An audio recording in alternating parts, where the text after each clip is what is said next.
네, 오늘 신앙 성장을 위한 수요 특강 새신자반 시리즈 성경이란 우리 세 번째 시간 함께 나누도록 하겠습니다. 먼저 앞에 시간에 우리가 했던 것들을 한번 다시 되짚어보고 오늘 강의 함께 보겠습니다. 자, 성경이 하나님의 말씀인 이유는 무엇이라고 그랬죠? 성령님의 감동으로 기록된 말씀이라고 그랬죠. 어, 그래서 성경을 쓴 사람들을 우리는 저자라고 하지 않고 기자라고 이야기를 한다고 말씀드렸습니다. 저자는 자신의 생각과 자신의 그런 지식을 전하는 사람이지만 기자는 주어진 것을 받아 적는 것을 말했습니다. 그 사람들의 마음에 성령님의 감동을 통해 하나님의 말씀을 기록했기 때문에 기자라고 이야기하는데 성령의 감동하심으로 하나님의 말씀이 기록되었습니다. 또한 이 성경은 완전한 통일성을 지닙니다. 1500년이라고 하는 기간 동안에 40여 명의 기자들이 성경을 기록했지만 예수 그리스도라고 하는 중심된 주제로 성경은 창세기에서부터 요한계시록의 말씀까지 이어지고 있죠. 이것은 성령님의 그 감동하심으로 그 사람들의 마음을 움직이고 함께하지 아니했다면은 그것은 가능하지 못한 일입니다. 그래서 성경이 하나님의 말씀이다. 또한 하나님의 말씀, 성경은 시간과 공간을 초월한 우리 모두를 위한 말씀이라고 이야기를 나눴습니다. 그래서 다윗에게 일어났던 일은 다윗에게뿐만 아니라 우리에게도 적용될 수 있고 지금도 전 세계에 수많은 사람들이 하나님의 말씀을 통해 도전을 받고 변화된 삶을 살아가고 있습니다. 그렇다면 성경을 주신 목적은 무엇일까요? 첫 번째로는 우리에게 구원을 주시기 위해, 영원한 생명을 주시기 위해, 그리고 그런 구원받은 삶 속에 우리가 온전한 사람으로서 온전한 선행을, 하나님의 그 성품을 따라 살아가는 온전한 선행을 살아갈 수 있도록 우리에게 성경을 주셨다. 그렇다면 성경 말씀의 특징은 무엇입니까? 첫 번째로는 영생의 말씀. 영생의 말씀은 이유는 우리에게 이 말씀을 주신 하나님께서 영생하신 분이기 때문에 영생의 말씀입니다. 그렇다면 이 영생의 말씀이 아무리 영생의 말씀이라고 하더라도 그것이 우리에게 주어지지 않는다면, 우리에게 그 말씀이 주어지지 않는다면 그것은 아무런 효력이 없는 그런 말씀이겠죠. 그렇기 때문에 이 영생의 말씀은 우리에게 주신 말씀, 또한 우리에게 주실 뿐만 아니라 그 말씀에는 능력이 있습니다. 하지만 그 능력은 거짓된 능력이 아니라 참된 진리로서의 말씀이고 우리는 이 성경 말씀에 우리를 비추어 우리가 하나님의 그 진리를 따라 살아갈 수 있도록 우리를 변화시키고 우리를 그 말씀 가운데 비추며 그 말씀에 우리를 바라볼 수 있는 그런 말씀으로 해야 된다. 그 성경 말씀의 능력은 무엇입니까? 첫 번째로는 부르시는 능력이죠. 그래서 예수님이 제자들을 부르셨을 때에 제자들이 예수님을 따랐던 것은 그들에게 많은 돈이 요구된 것도 아니고 많은 지위와 권력이 약속된 것도 아니고 예수님의 그 말씀에 그 부르시는 능력에 그들이 순종하고 따랐다. 두 번째로는 치유하는 능력. 우리를 창조하신 하나님께서 우리를 치유하실 능력이 있지만 그 치유의 방법은 하나님께 속해 있다. 그래서 누군가에게는 치유의 능력으로 누군가에게는 또 다른 방법과 또 다른 삶의 방향으로 하나님은 이 치유의 능력을 사용하신다. 그래서 우리의 병이 고침을 받을 수도 있고 고침받지 않을 수도 있지만 그 모든 것이 하나님의 방법이기 때문에 그것을 인정하고 받아들일 때에 우리의 믿음은 한 단계 더 성장할 수 있다는 것을 말씀드렸습니다. 세 번째로는 변화시키는 능력이죠. 삭개오가 예수님을 통해 자신의 소유 모든 것을 다 내어놓았던 것처럼 이 변화의 능력은 바로 우리의 것을 포기할 수 있는 능력을 말하는 것입니다. 그래서 우리가 하나님의 말씀으로 변화되어져 우리의 것을 포기할 때에 우리는 하나님을 닮아가는 하나님의 제자로서 그 삶을 살아갈 수 있게 됩니다. 오늘 네 번째, 격려하시는 능력에 대해서 함께 나눠보도록 하겠습니다. 먼저 말씀을 한번 읽어볼까요? 말씀 한번 같이 읽어보겠습니다.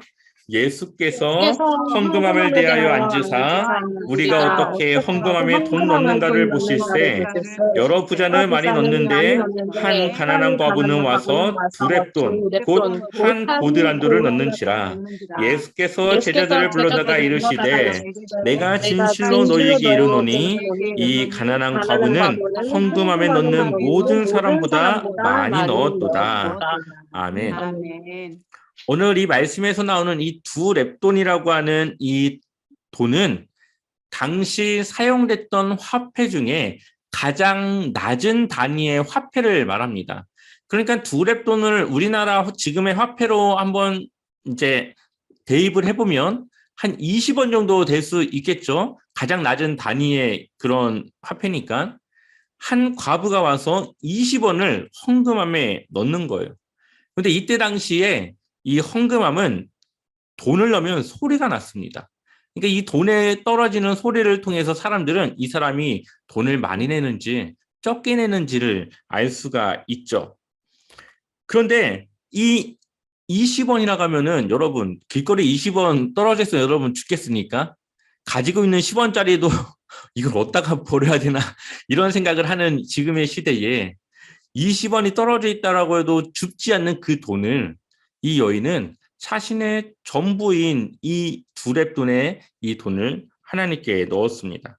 이것은 단지 이 헌금의 의미가 있는 것이 아니라 이 여인의 마음이 누구를 향하여 있는지를 우리는 볼 필요가 있겠죠.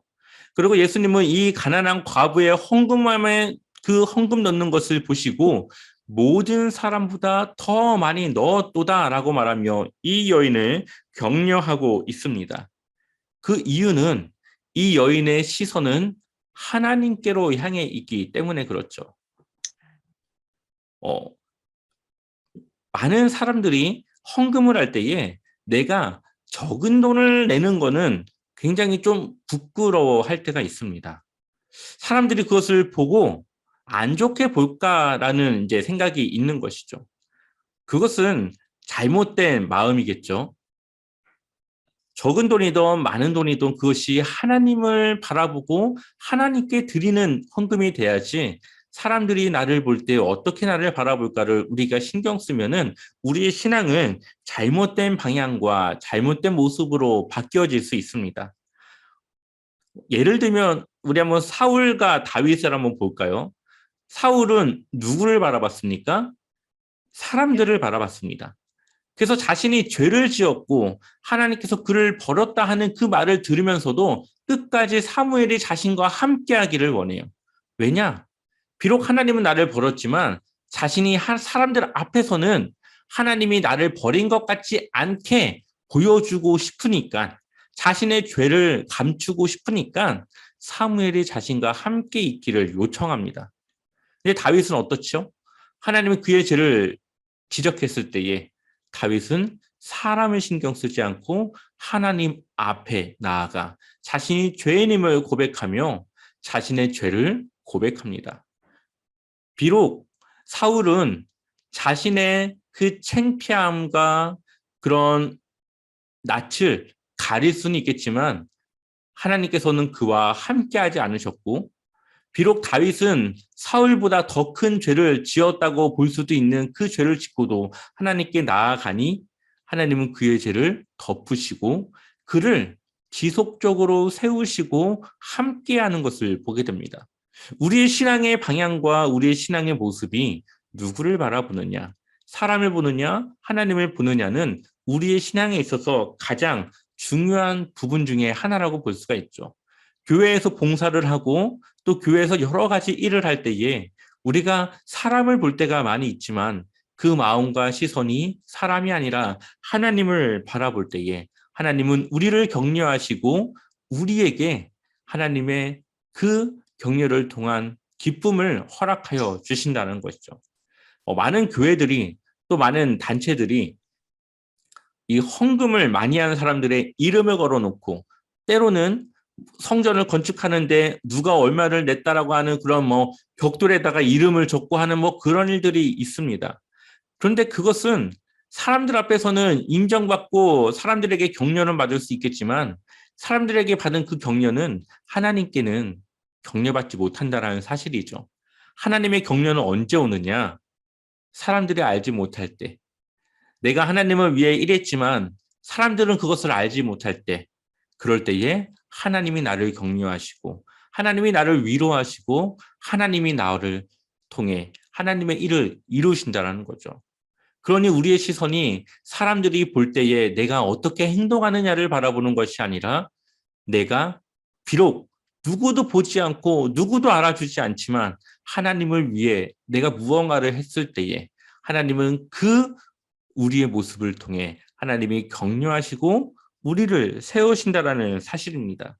우리가 정말 우리의 속이 진리로 꽉 찬 그리스도인이 되길 원한다면 우리는 지금부터 우리 자신을 숨기는 훈련을 해야 합니다.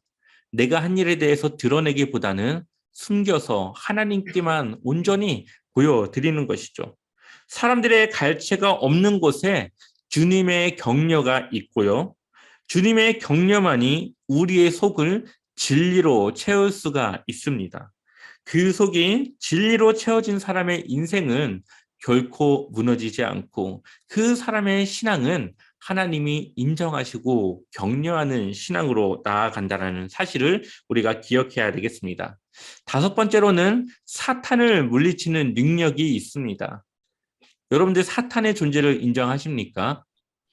우리가 흔히 말하는 귀신이라고 하는 존재가 바로 이 사탄인데 이 사탄의 존재는 뭐 무서운 모습을 가지고 우리에게 뭐 어떠한 뭐 그런 일들을 꾸미는 것이 아니라 우리의 생각과 우리의 심리를 공포스럽게 하여서 우리로 하여금 하나님이 아니라 자신을 두려워하게끔 하는 바로 거기에 그들의 속셈이 있는 것이죠. 혹시 여러분들 가위 눌림 경험해 보신 적 있습니까? 가위 눌림? 저는 경험해 본 적이 없는데 많은 사람들이 이 가위 눌림을 경험합니다. 특히나 그리스도인들이 가위 눌림을 경험하면은 이것을 어떻게 인식하냐? 사탄이 자신을 이제 어떻게 한다라고 이제 생각하는 경우들이 많이 있다라는 거죠. 어렸을 때부터 사탄이라는 존재에 대해서 알게 되었고 그것을 믿고 하는 그리스도인들이 여러 가지 현상들을 사탄에 대한 그런 현상으로 바라볼 때가 있는데 그 중에 하나가 바로 이 가위 눌림입니다. 근데 사실 가위 눌림이라고 하는 것은 이 수면의 상태가 올바르지 않을 때 일어나는 겁니다. 몸은 피곤해서 수면으로 들어갔는데 정신은 아직 수면 상태에 들어가지 못하니까 몸은 수면에 들어가고 정신은 깨어있는 바로 가위 눌림, 수면 마비 상태가 되는 것이죠. 그런데 이것을 많은 사람들이 사탄의 일이라고 생각을 하고 그 속에서 두려움을 갖고 그 속에서 정말 자신의 그런 믿음의 없음에 대한 나약함에 대하여 두려움을 갖는 사람들의 그 심리를 누가 이용합니까? 바로 사탄이 이용하는 거죠. 그래서 성락교회의 김기동 목사가 이단인 이유가 바로 이 귀신론에 있어요. 모든 질병이 귀신으로부터 온다라고 하는 이야기를 합니다. 사실 우리의 몸이 약해서 질병이 올 수도 있고 우리가 잘못 몸을 사용해서 질병이 올 수도 있는 건데 모든 질병의 근원을 귀신으로 보는 거예요. 잘못된 귀신론이죠. 바로 그래서 이단으로 이제 판정이 되는데 우리가 이 사탄을 제대로 인식하고 바라보는 그것을 우리에게는 바로 바른 성경적인 관점이 필요하다는 겁니다. 하지만 예수님의 말씀의 능력 앞에서 사탄은 어떻게 하죠? 도망갑니다. 사탄은 언제 어디서나 말씀의 능력을 이기지 못합니다. 우리 한번 말씀을 같이 읽어보겠습니다. 마태복음 4장 10절에서 11절 같이 읽어보겠습니다. 이에 예수께서 말씀하시되 사탄아 물러가라 기록되었으되 주 너의 하나님께 경배하고 다만 그를 섬기라 하였느니라. 이에 마귀는 예수를 떠나고 천사들이 나와서 수종드니라. 아멘. 예수님이 사탄을 물러가라 하는데 무엇으로 물러가게 하셨습니까? 말씀으로 물러가게 하셨죠. 뭐 무술을 뭐 한다던가 뭐 무기를 쓴다던가 하는 것이 아니라 하나님의 말씀의 능력을 통해 사탄을 쫓아내셨습니다. 하나님의 능력을 이길 수 있는 것은 이 세상에 존재하지 않습니다. 그러므로 비록 선의의 목적이라고 할지라도 하나님의 능력보다 사탄의 능력을 앞세우는 것은 잘못된 방향의 일입니다. 뭐 우리가 뭐 기도를 하는데 사탄이 나를 뭐 목을 졸라서 내가 큰 어려움을 겪었다 뭐 이런 이야기들을 가끔 하시는 분들이 있는데 물론 그런 경험을 하실 수도 있을 겁니다. 그렇다면 우리가 해야 될 것은 그러한 경험을 했지만 말씀으로 이겨냈다라는 방향으로 가야지 사탄이 그러한 일들을 했다라는 것을 우리가 결론을 내면은 이것은 잘못된 이야기로 빠질 수도 있다라는 것이죠. 성경을 보게 되면은 이 세상의 모든 문제는 하나님의 논리로 풀어야 된다라고 말씀하고 있습니다. 그래서 욥의 이야기를 보게 되면은 욥을 누가 시험합니까? 사탄이 시험하죠. 그런데 욥이 그것을 이겨냅니다. 욥은 사탄이 자기를 시험하는 줄도 몰라요. 그냥 자신에게 많은 어려움이 겹쳐서 많은 일들이 일어난다라고 생각합니다. 그렇다고 욥이 금식한 것도 아니고 밤새 뭐 기도하며 하나님께 부르짖거나 한 것도 아닙니다. 하지만 그럼에도 불구하고 욥이 그 사탄의 시험을 이길 수 있었던 이유는 무엇입니까? 욥은 하나님의 말씀 안에 있었습니다. 하나님의 말씀을 믿었고 하나님의 말씀에 그가 순종하여 그 어려운 시간들을 이겨낼 수 있었다라는 거죠. 하나님의 능력 가운데 있었기 때문에 욥은 그 어려움을 이길 수 있었다는 겁니다. 또한 사도 바울은 어떻습니까? 우리 한번 고린도후서 12장 7절에서 9절 말씀을 같이 읽어보겠습니다. 함께 읽어보겠습니다. 여러 계시를 받은 것이 지극히 크므로 너무 자만하지 않게 하시려고 내 육체에 가시 곧 사탄의 사자를 주셨으니 이는 나를 쳐서 너무 자만하지 않게 하려 하심이라. 이것이 내게서 떠나가게 하기 위하여 내가 3번 주께 간구하였더니 나에게 이르시기를 내 은혜가 내게 족하다. 이는 내 능력이 약한 데서 온전하여 짐이라 하신지라. 그러므로 도리어 크게 기뻐함으로 나의 여러 약한 것들에 대하여 자랑하리니 이는 그리스도의 능력이 나에게 머물게 하려 함이라. 아멘. 사도 바울이 자신의 그 육체의 가시, 자신이 가진 그 질병을 무엇이라고 표현합니까? 사탄의 사자를 주었다. 이거는 사탄이 자신에게 준 좋지 못한 병이다라고 이야기를 합니다. 그래서 그것을 떠나가기 위해서 하나님께 기도했지만 하나님은 오히려 뭐라고 합니까? 그것을 통해 내게 은혜가 있다. 너의 능력이 약한 데서 온전하여진다. 사도 바울이 가지고 있는 질병에 대해서 정확하게는 알 수 없습니다. 간질이라고 하기도 하고 눈이 좋지 못한 그런 질병이라고도 하고 또는 다른 심각한 그런 병이라고 이야기를 하는데 사람들에게 복음을 전하기 힘든 그러한 어려운 질병을 갖고 있음에도 사도 바울을 통해서 복음이 전해지고 능력이 나타나게 되는 것은 사도 바울의 정상적이지 못한 그의 육체를 통해서 일하시는 하나님의 능력을 더욱 부각시키는 하나님의 도구와 방법이 되었다라는 것이죠. 하나님은 사탄의 능력까지도 하나님의 도구로 하나님의 방법으로 사용하십니다. 하나님의 능력 속에 있음에도 사탄이 우리를 시험한다고 하는 것은 주님께서 이 사탄을 도구 삼아 우리에게 더 큰 은혜를 주기 위함이라는 것을 우리는 믿고 하나님의 그 말씀을 붙잡고 그 능력으로 이겨내야 한다고 하는 것을 우리는 기억하여서 하나님의 말씀 위에 굳건히 서야 됩니다.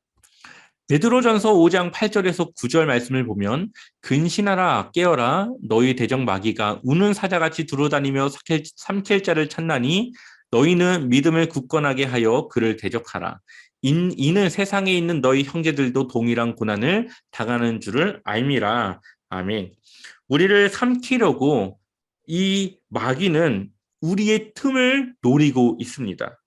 그러나 이 마귀를 대적할 수 있는 유일한 방법은 바로 믿음을 굳건하게 하는 것이라고 오늘 베드로는 말하고 있죠. 믿음을 굳건하게 한다고 하는 것은 무슨 말일까요? 이 말은 우리가 하나님의 말씀 위에 굳게 서는 것입니다. 하나님의 말씀 위에서 흔들리지 않고 그 말씀 위에 서 있을 때에 우리는 우리를 넘어뜨리기 위해 찾아다니는 이 마귀를 대적하고 이길 수 있다는 것을 우리에게 말씀하고 있습니다. 말씀이 곧 사탄을 물리치는 능력이기 때문에 그렇습니다. 예수님께서도 사탄의 시험을 받으시면서도 그 말씀으로, 그 능력으로 사탄을 이기셨듯이 우리가 하나님의 말씀 위에 굳건히 설 때에 우리는 사탄의 그 계략을 우리는 이겨낼 수 있다라고 성경은 말씀하고 있습니다. 마지막으로 창조의 능력입니다. 우리 한번 요한복음 11장, 요한복음 1장 1절에서 3절 말씀을 같이 읽어보겠습니다. 함께 읽겠습니다. 태초에 말씀이 계시니라. 이 말씀이 하나님과 함께 계셨으니 말씀은 곧 하나님이시니라. 그가 태초에 하나님과 함께 계셨고 만물이 그로 말미암아 지은 바 되었으니 지은 것이 하나도 그가 없이는 된 것이 없느니라. 아멘. 자, 주님의 말씀은 창조의 능력입니다. 만물이 다 하나님의 말씀의 능력으로 창조되었죠.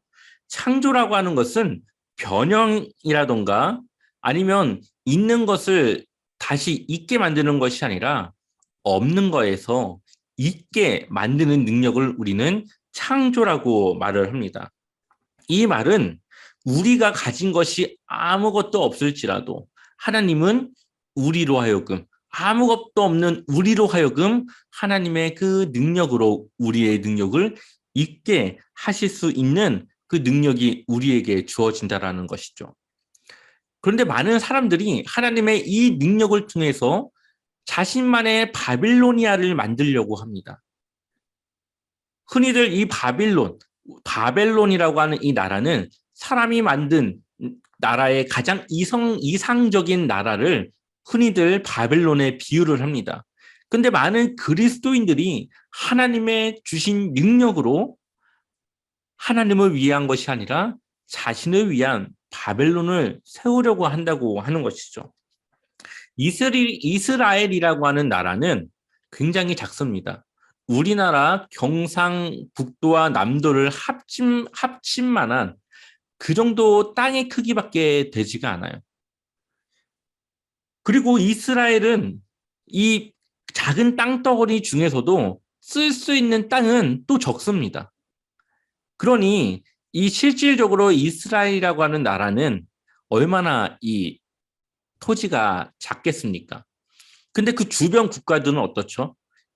애굽, 이집트 있죠? 로마, 또한 아수르, 바벨론, 페르시아, 헬라 여러 제국들이 그 근방에 굉장히 많은 큰 나라들이 있었습니다. 그런데 그 주변에 많은 제국들 중과 그 제국들과 이스라엘 이 나라들 사이에 어느 나라만 살아남아 있습니까? 이스라엘만 살아있죠. 물론 이름은 갖고 있을지 모르겠지만 뭐 로마라던가 뭐 다른 나라들이 이름을 가지고 있을지 모르겠지만 그때 당시에 그 모습을 가지고 있지는 않습니다. 근데 이스라엘은 하나님이 주신 그 영토를 그대로 지금 가지고 있습니다. 이것은 우리에게 주는 메시지가 있죠. 하나님이 작고 연약한 나라 이스라엘과 함께 할 때에 그 나라를 지키시고 그 나라를 이끄신다라는 것을 우리에게 말씀하고 있습니다. 주님의 창조의 능력이 붙들고 있으면 아무리 작고 볼품없는 것이라도 하나님은 우리에게 그것이 영원할 수 있다라는 것을 말씀해 주고 있습니다. 바꾸어 말하면 인간의 욕망으로 거대한 것을 잡으려고 하지 말고 우리는 오직 창조의 능력 속에서 영원한 것을 추구해야 된다고 하는 것을 우리에게 말씀하고 있습니다.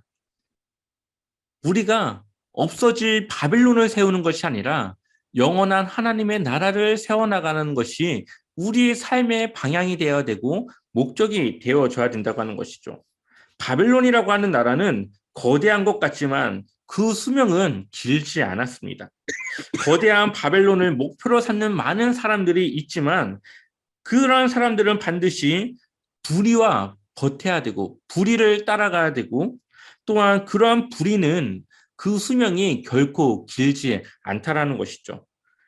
영원한 것이라는 것은 올해를 뛰어넘는 그리고 내 생애를 초월하는 것입니다. 하나님이 우리에게 주신 것은 영원함이에요. 그런데 많은 사람들이 일시적인 것을 따라 살아가죠.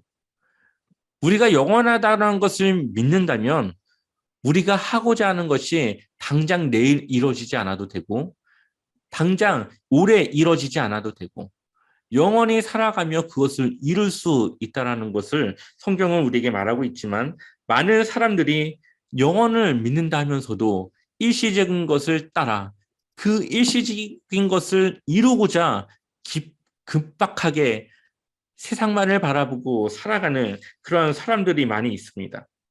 우리가 무엇을 추구하든 주님께서는 우리의 그분의 창조적인 능력을 통하여서 우리를 영원한 이스라엘로 세우시기를 원하시고 있습니다.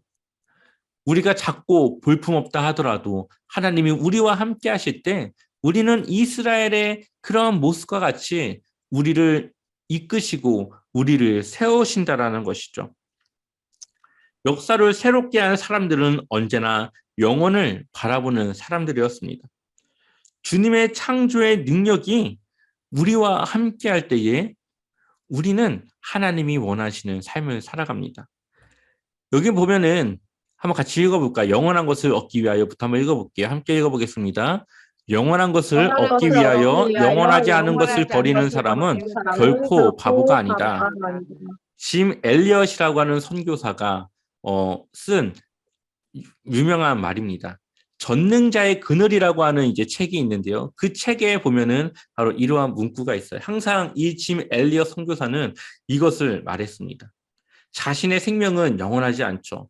하지만 하나님이 주시는 생명은 영원하죠. 그러니 하나님이 주신 그 생명을 얻기 위하여서 자신의 생명을 바치는 것은 바보가 아니다라고 말하면 결국은 이분은 미종족 아직 사람의 문명이 닿지 않은 에콰도르의 아우카 부족에게 복음을 전하려고 하다가 결국 생명을 잃고 말았습니다. 하나님의 말씀을 따라 살아가던 이 선교사는 자신의 많은 능력을 하나님을 위해 사용하길 원했고 결국 하나님의 영원한 것을 위하여 자신의 삶을 바쳤던 그러한 사람입니다. 우리가 우리의 것을 얻기 위하여 살아가는 것이 아니라 하나님의 것을 얻기 위하여 살아갈 때 바로 하나님의 그 말씀을 따라 우리가 하나님을 위해 살아갈 때에 하나님은 우리의 능력이 되시고 우리를 이끄신다는 겁니다. 그렇기 위해서는 우리가 하나님의 말씀을 잘 알아야 되겠죠. 흔히 우리가 보통 책을 읽는 속도로 성경을 다 처음부터 끝까지 읽기 위해서는 약 80시간 정도의 시간이 필요하다라고 말을 합니다. 80시간이 별로 그렇게 길지 않습니다. 여러분 드라마 1시간짜리 시리즈 하나만 봐도 24부작 하면 24시간이잖아요. 그거 한 몇 가지 보는데 뭐 우리 시간 얼마 안 걸리지 않습니까? 우리가 참 좋아하는 것을 하기 위해서는 80시간이 너무나도 짧은 시간인데 하루에 성경을 15분씩만 읽으면은 우리가 1년에 성경을 한 번 읽습니다. 그것을 하루에 30분을 읽으면은 1년에 2번을 읽는 것이고 그것이 1년, 2년 지나갈 때에 그 속도는 더 빨라질 수 있겠죠. 우리가 하나님의 말씀을 매일 15분씩 읽고 하나님의 말씀을 가까이 할 때에 우리는 하나님의 능력을 경험할 수 있고 하나님의 능력을 따라 살아갈 수 있습니다. 이제부터 우리가 해야 될 일은 무엇일까요? 우리가 하나님의 말씀 안에 살아가는 것입니다. 우리가 하나님의 그 능력과 하나님의 그 은혜 속에 우리가 함께 살아가는 것입니다. 마지막으로 읽고 마치도록 하겠습니다. 함께 읽겠습니다. 신앙생활이란 중단 없는 훈련의 삶을 사는 것이고 그 훈련은 말씀의 훈련에서 시작된다. 여러분들의 그런 매일매일의 삶 속에서 늘 하나님의 말씀과 함께 하셔서 그 말씀의 능력을 경험하시기를 소망합니다. 아멘. 마치겠습니다.